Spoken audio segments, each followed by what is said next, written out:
বড় ভাই, সম্মানিত বড় ভাই, যে বলতেছিলেন যে মামুন তুমি বিয়ের আগে ছিলা হিরো, এখন হয়ে গেছে হিরোইনচি, নেশাগ্রস্ত হয়ে গেছি, যেটা বলতেছে ঠিক আছে, আমি নেশাগ্রস্ত হয়ে গেছি ওরে হারানোর পরে।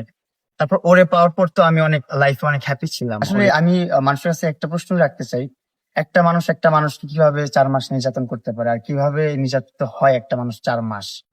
এক সাইড থেকে, ওয়ান সাইড থেকে তো কোনোভাবেই নির্যাতন হয় না একটা মানুষ। একদিন, 2 দিন, 3 দিন আমি যদি খারাপ, তাহলে আমার সাথে কেন সংসার করছে ও? আর আমার লাইফে তো আমি কখনো এরকম পর্যায়ে আসি নাই, এরকম যে একটা অবস্থা এখন আমি আছি, এরকম অবস্থায় কখনোই আসিনি। এর আগেও অনেক খারাপ অবস্থা আমার লাইফ দিয়ে গেছে, অনেক খারাপ ঝড়ঝাপটা আসছে, সবকিছু কাটায় আমি উঠতে পারছি, ওইগুলো নিয়ে আমার প্যারা হয় না। কিন্তু এখন যে এই ঝড়টা আমার আসছে, এটা তো আমার নিজের ঘরের ঝড়।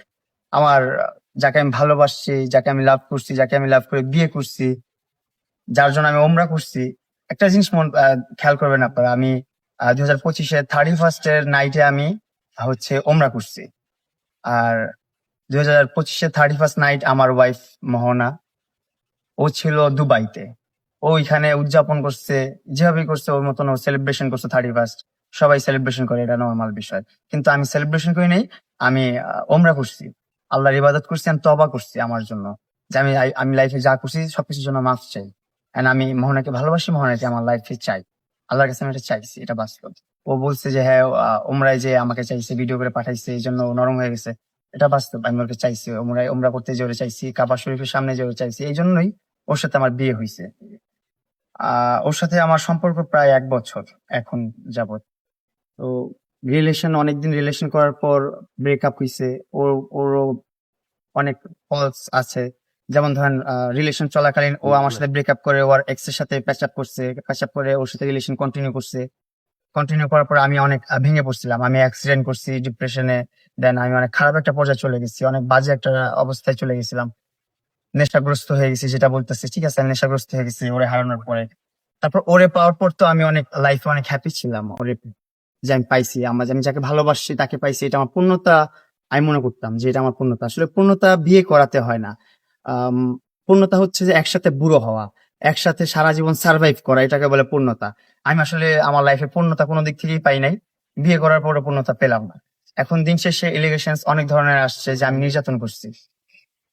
আমি নির্যাতন করছি কিভাবে, এটা আমি মোহনার কাছে প্রশ্ন রাখলাম, যে কিভাবে আমার নির্যাতন করছি। আমার চেহারা দেখেন, আমি মোহনাকে বিয়ে করার আগে কেমন ছিলাম, এখন বিয়ে করার পরে আমি আমার ট্রান্সফরমেশন আপনারা দেখতে পাচ্ছেন।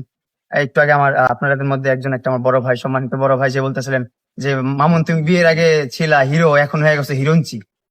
যাক, আমি ভাইয়ের কথাটা অ্যাপ্রিসিয়েট করি, কারণ আসলে এটা বাস্তব। আগে, বিয়ের আগে যে একটা বডি গঠন বা ফেস কাটিং যা ছিল, যত খারাপই ছিলাম আমি তখন ছিল, নিজের শারীরিক অবস্থাটা ভালো ছিল, নিজেকে কখনো ক্ষতি করি নাই, নিজেকে ধ্বংস করি নাই, নিজেকে নষ্ট করি নাই।